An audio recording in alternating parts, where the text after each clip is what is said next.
नमस्कार, मैं हूं आपके साथ अंशिका पाठक। बुलेटिन की शुरुआत करेंगे। एमपी और राजस्थान में चुनावी प्रबंधन की कमान यूपी के कई मंत्रियों और संगठन के पदाधिकारियों को दी गई है। इन राज्यों में सीएम योगी आदित्यनाथ की कई रैलियां होंगी। वहीं यूपी के बाकी दिग्गज मंत्री और पदाधिकारी चुनावी अभियान की कमान संभालेंगे। एमपी की जन आशीर्वाद यात्रा में सीएम योगी और दोनों डिप्टी सीएम रहेंगे। वहीं चुनावी प्रबंधन की कमान सहकारिता मंत्री जेपीएस राठौर के हाथ में है। जेपीएस राठौर को भोपाल संभाग का 25 विधानसभा क्षेत्र का प्रभारी बनाया गया है। वहीं राष्ट्रीय उपाध्यक्ष लक्ष्मीकांत वाजपेयी को एमपी में 10 विधानसभा और 3 लोकसभा क्षेत्र का प्रभारी बनाया गया है। इसके अलावा राष्ट्रीय महामंत्री अरुण सिंह को राजस्थान का प्रभारी बनाया गया है। यूपी के प्रदेश महामंत्री गोविंद नारायण शुक्ला को जयपुर में प्रदेश मुख्यालय पर चुनावी व्यवस्थाओं के लिए तैनात किया गया। राज्यसभा सांसद डॉक्टर दिनेश शर्मा और तमाम मंत्री प्रचार करेंगे। पूर्व परिवहन मंत्री और एमएलसी अशोक कटारिया को राजस्थान, गुजरात, दादर नगर हवेली और दमन दीव में संवाद प्रभारी बनाया गया है। तो यूपी के नेता एमपी राजस्थान में कमान संभालेंगे। जेपीएस राठौर जो कि मंत्री हैं यूपी सरकार में, उन्हें जिम्मेदारी दी गई है। ब्रजेश पाठक जो कि डिप्टी सीएम हैं, उन्हें एमपी आशीर्वाद यात्रा में मौजूद रहने की बात कही गई है। इसके अलावा केशव प्रसाद मौर्य भी एमपी के आशीर्वाद यात्रा में रहेंगे और योगी आदित्यनाथ एमपी राजस्थान में कई रैलियां निकालेंगे। इन रैलियों के जरिए जनता तक पहुंचने की कोशिश होगी। एमपी और राजस्थान के विधानसभा चुनाव के लिए उत्तर प्रदेश के कई दिग्गज नेताओं की ड्यूटी इन दोनों राज्यों में लगाई गई है। दरअसल चुनावी प्रबंधन की कमान से लेकर और बेहतर माहौल तैयार करने के लिए उत्तर प्रदेश के दिग्गज नेताओं की ड्यूटी एमपी और राजस्थान के चुनावों में लगाई गई है। इनमें अगर हम बात करें तो कई योगी सरकार के मंत्री हैं। इसमें deputy CM Brajesh Pathak, Keshav Prasad Maurya, JPS Rathore, स्वतंत्र देव सिंह समेत तमाम मंत्रियों की ड्यूटी एमपी और राजस्थान के चुनाव में लगाई गई है। यही नहीं, अशोक कटारिया को राजस्थान का संवाद का प्रभारी बनाया गया है। अशोक कटारिया पूर्व मंत्री रहे हैं और एमएलसी हैं। यही नहीं, भारतीय जनता पार्टी ने डॉक्टर दिनेश शर्मा समेत तमाम दिग्गज जो संगठन में काम करने में दक्ष हैं, ऐसे नेताओं को एमपी और राजस्थान में चुनावी कमान सौंपी गई है।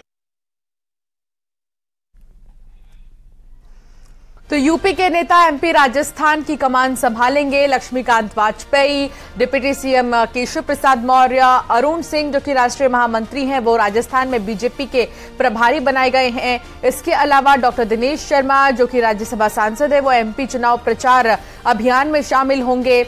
स्वतंत्र देव सिंह जो कि मंत्री हैं यूपी सरकार में, उन्हें मध्य प्रदेश चुनाव प्रचार अभियान में शामिल किया जाएगा।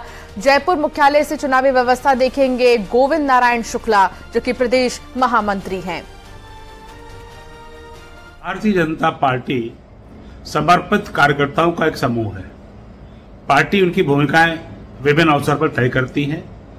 वर्तमान में 5 राज्यों में होने वाले चुनावों में भारतीय जनता पार्टी के विभिन्न कार्यकर्ताओं को जो मंत्री के रूप में, प्रदेश पदाधिकारी के रूप में, सांसद के रूप में, पार्टी के प्रवक्ताओं के रूप में काम कर रहे हैं, वह अन्य राज्यों में चुनाव प्रबंधन की दृष्टि से भेजे जा रहे हैं और भारतीय जनता पार्टी ऐसा सभी राज्यों के चुनावों में करती रही है। लोकसभा चुनाव की तैयारी में जुटी भारतीय जनता पार्टी यूपी के अंदर मध्य प्रदेश का फॉर्मूला आजमा सकती है।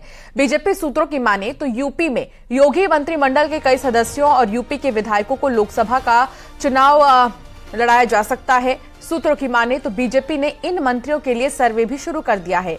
बीजेपी हर हाल में लोकसभा चुनाव जीतने की तैयारी में जुटी हुई है और यही वजह है कि उत्तर प्रदेश के कई बड़े शहरों को लोकसभा चुनाव में उतारा जा सकता है। जिन मंत्रियों को लोकसभा का टिकट मिल सकता है उनमें पीडब्ल्यूडी मंत्री जितिन प्रसाद, राकेश सचान, दयाशंकर सिंह, नरेंद्र कश्यप, संजय गंगवार, बेबी रानी मौर्य और जयवीर सिंह और सूर्य प्रताप शाही का नाम शामिल है।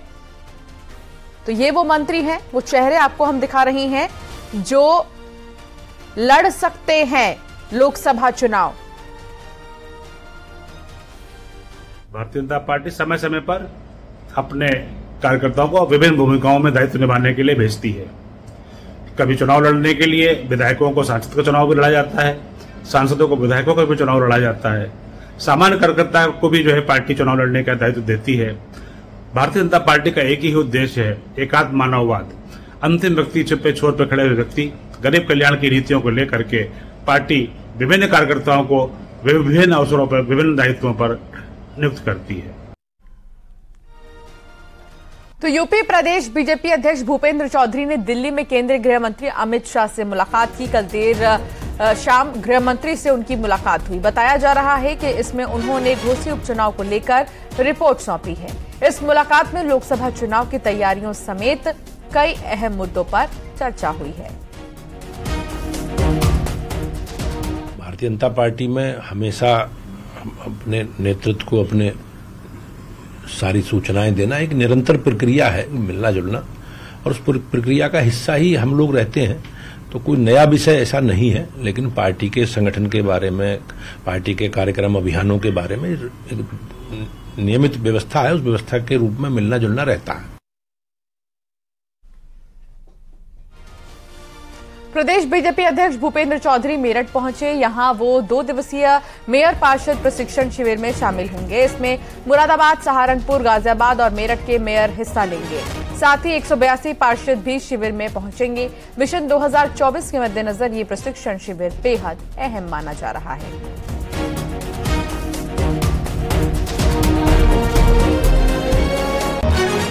आपने देखा होगा जिला पंचायतों के अध्यक्षों के, जिला पंचायत सदस्यों के और नगर निगम के सभी सभासदों की कार्यशालाएं हमारी हो गई हैं। पश्चिम क्षेत्र के जो 4 नगर निगम हैं उनके पार्षदों की कार्यशाला आज मेरठ में है। तो हमेशा हम अपने कार्यकर्ताओं को प्रशिक्षण, कार्य पद्धति, हमारी विचारधारा और सरकार की जो योजनाएं हैं नई नई, उन योजनाओं को किस प्रकार से लागू करना है और हमारी भूमिका, जो जनता ने हमें काम दिया, उस भूमिका में हम सार्थक भूमिका किस प्रकार से उनके विकास के एजेंडों को लेकर आगे बढ़े। तो उस प्रकार का पूरा एक 2 दिन का कार्यक्रम है, अलग अलग सत्रों में है।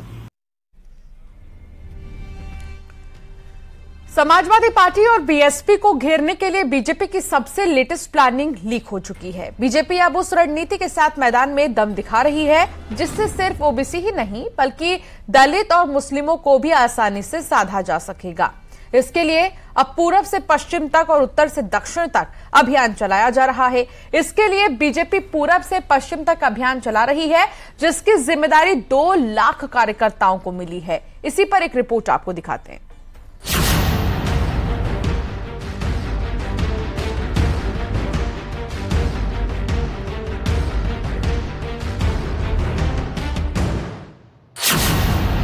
सत्ता के शिखर पर बैठी बीजेपी की नजर उस वोट बैंक पर है जिसके दम पर समाजवादी पार्टी और बीएसपी चुनाव मैदान में ताल ठोकती है।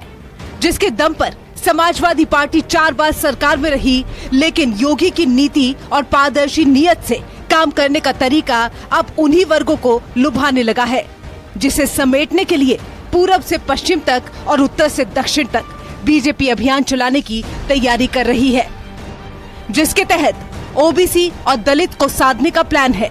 मुस्लिम वर्ग को साथ लाने की कोशिश हो रही है और महिला, युवा और किसानों को साथ लाया जा रहा है। उत्तर प्रदेश में यही वो वोट बैंक है जो किसी को सत्ता दिलाने और दिल्ली की सत्ता पर जीत का परचम लहराने के लिए जरूरी है, जिस पर एक बार फिर बीजेपी की पैनी नजर है और अभियान के जरिए हर घर दस्तक भी दी जा रही है। सपा, बसपा और आरएलडी के वोट बैंक में सेंध लगाने के लिए Bharatiya Janata party special plan पर काम कर रही है। दरअसल भारतीय जनता पार्टी ने समाजवादी पार्टी के ओबीसी वोट बैंक में सेंध लगाने के लिए पूरे उत्तर प्रदेश में ओबीसी सम्मेलन आयोजित कर रही है। यही नहीं, इसमें आईटी और सोशल मीडिया के जो तमाम कार्यकर्ता हैं उसमें खासकर ओबीसी समाज के युवाओं को जोड़ा जा रहा है। लक्ष्य बाकायदा तय किया गया है भारतीय जनता पार्टी की तरफ से कि इस समाज के यानी कि ओबीसी समाज के 2 लाख से ज्यादा नए कार्यकर्ताओं को भारतीय जनता पार्टी के सोशल मीडिया और आईटी प्लेटफॉर्म पर जोड़ा जाए और इनको भारतीय जनता पार्टी की रीत नीति से अवगत कराया जाए। बीजेपी ने यूपी के 6 संगठनात्मक क्षेत्रों में ओबीसी और दलित बाहुल्य 2000 से ज्यादा बस्तियों में संवाद और संपर्क अभियान शुरू किया है। बीजेपी के एसपी मोर्चा ने यूपी में 2 दिन के भीतर ही 20,000 दलित परिवारों से संपर्क और संवाद किया है। बीजेपी के नेता जो इस अभियान में जुटे हैं, वो संपर्क में आने वाले दलित परिवारों का ब्यौरा भी पार्टी को उपलब्ध करा रहे हैं और बीजेपी हाईकमान की नजर भी इन एक्टिविटीज पर है।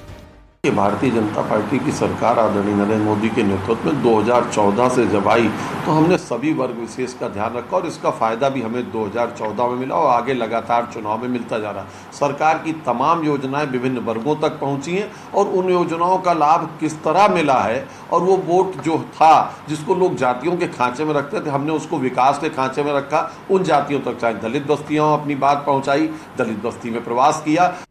उत्तर प्रदेश में 80 सीटों का लक्ष्य लिए हुए बीजेपी जिस तरह से अपने प्लान पर आगे बढ़ रही है, उसमें विपक्षी पार्टियां पूरी तरह से उलझ चुकी हैं। चाहे अखिलेश यादव हो या फिर ममता, चाहे प्रियंका गांधी हो या फिर जयंत चौधरी, सबकी नजर अब बीजेपी के ओबीसी और दलित रणनीति पर जा टिकी है, जिसका तोड़ अब तक किसी के पास नहीं।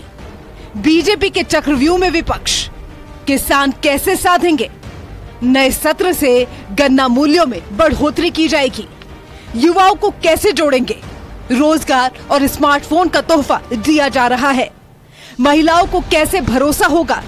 दोनों सदनों में महिला आरक्षण बिल पास हो चुका है। यानी कि बीजेपी जो दावा करती है, जो वादा करती है, उस पर खरा उतरने की कोशिश भी करती है और यही तरीका अब यूपी के तमाम वोटरों को लुभाने के लिए काफी है, जिसे पुख्ता करने के लिए बीजेपी पूरे उत्तर प्रदेश में अभियान चला रही है। बस्ती बस्ती संपर्क साधा जा रहा है। लखनऊ से न्यूज़ 18 के लिए संकेत मिश्रा की रिपोर्ट।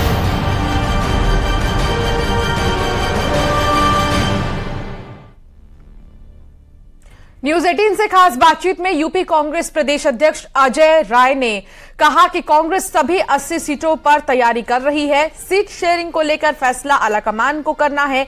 अजय राय का पूरा इंटरव्यू आप देख सकते हैं हमारे खास शो 3 के तीर में शनिवार शाम 6:26 पर।